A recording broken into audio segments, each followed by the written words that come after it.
Sejahtera semua, selamat datang ke channel Felix Lifestyle. Halo semua, salam sejahtera Malaysia. Salam sejahtera Malaysia. Halo semua, salam sejahtera Malaysia. Salam sejahtera Malaysia. Halo semua, salam sejahtera Malaysia. Salam sejahtera Malaysia. Saudara-saudara yang amat dihormati, selepas rombakan kabinet baru-baru ini, kejutan besar UMNO berlaku. Tokmat turun pangkat. Satu ulasan daripada Syabuddin Husin ataupun Syabuddin.com. Pastinya ketika ini semua orang sudah mengetahui tentang rombakan kabinet sebagaimana telah diumumkan oleh Anwar Ibrahim. Secara kasarnya, tiada apa-apa terlalu mengejutkan dalam rombakan yang diumumkan, kecuali dua perkara. Pertama, perlantikan Amir Hamzah Azizan, bekas CEP KWSP sebagai Menteri Kewangan kedua.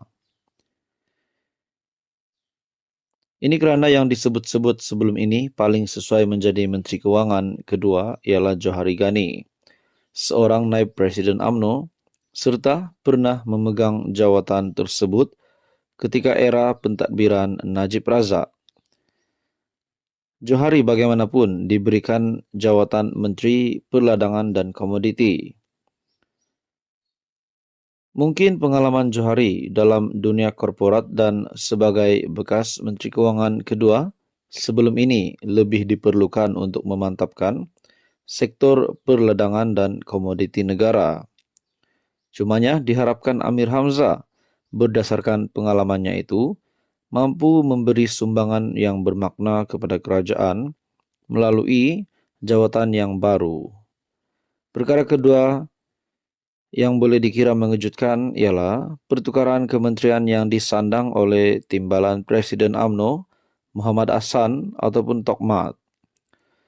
Beliau sebelum ini adalah Menteri Pertahanan, sebuah kementerian yang dianggap kanan, tetapi kini dipindahkan Kementerian Luar Negeri yang tidak diketahui entah kanan atau entah kiri status kementerian itu. Menteri Luar Negeri sebelumnya ialah Zamri Abdul yang sekarang ditukarkan ke Kementerian Pengajian Tinggi. Menteri Pertahanan yang baru ialah Khalid Nordin, naib Presiden UMNO yang sebelum ini adalah Menteri Pengajian Tinggi.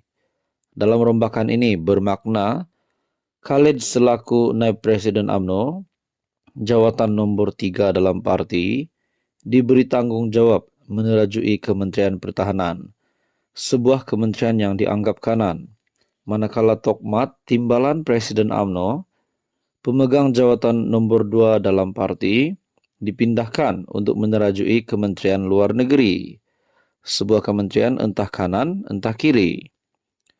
Terutama di kalangan UMNO, pertukaran ini mendapat respon yang rata-rata menganggapnya sebagai turun pangkat. Selain sebuah kementerian yang tidak ada benda boleh diberikan kepada penyokong-penyokong. Selama ini Kementerian Pertahanan sentiasa diterajui pemimpin yang ada jawatan senior dalam parti. Manakala Kementerian Luar Negeri pula biasanya hanya dipegang penjawat parti bertaraf biasa-biasa saja.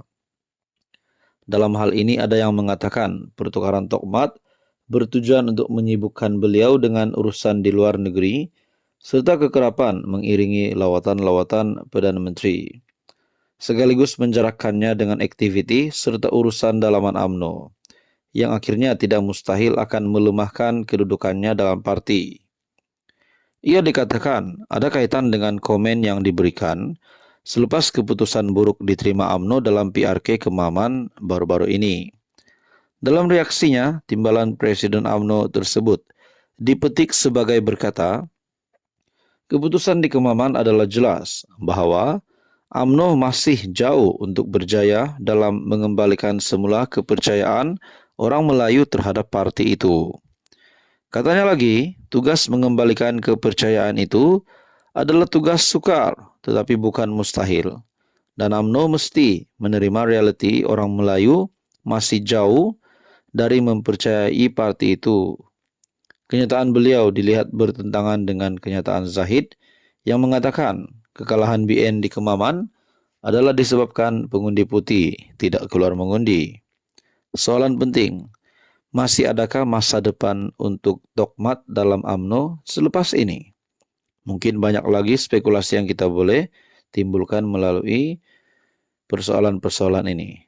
Apa komen Anda? Sekian saja, teruskan bersama di dalam channel ini.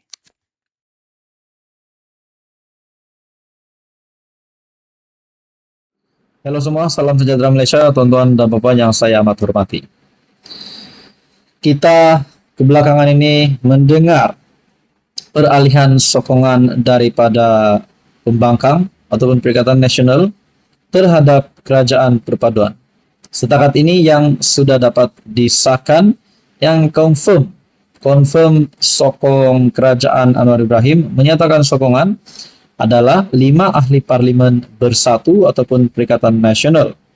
Nah, dengan peralihan sokongan ini, kita pula tidak boleh nafikan mendengar juga ada usaha-usaha daripada kepimpinan Perikatan Nasional untuk memujuk ahli-ahli parlimen Barisan Nasional UMNO untuk menyokong, untuk membawa ahli parlimen ini menyertai kepimpinan Perikatan Nasional supaya mereka cukup kerusi, cukup sokongan untuk sekali lagi menjadi kerajaan.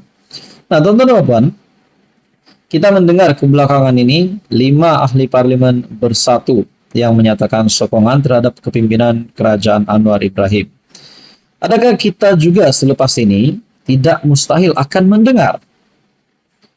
Tidak mustahil akan mendengar dari parti PAS pula. Nah, daripada parti PAS pula yang akan menyatakan sokongan terhadap kepimpinan Kerajaan Anwar Ibrahim.